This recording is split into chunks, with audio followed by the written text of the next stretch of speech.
Это лежбище туриста. Здесь мы с Абадачем пережили такой камин. На улице градусов 20, июнь, но тут жара полная, там вода есть, можно купаться и сразу же каминчик, как будто бы баня.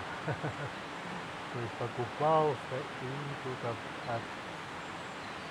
отдыхаешь. Всем привет, грибы начались, сейчас покажу. Грибы у меня там нашел большие польские, смотрите, это польские, а там есть еще белые грибы. Так что у нас все ништяк, Капкал, всем привет.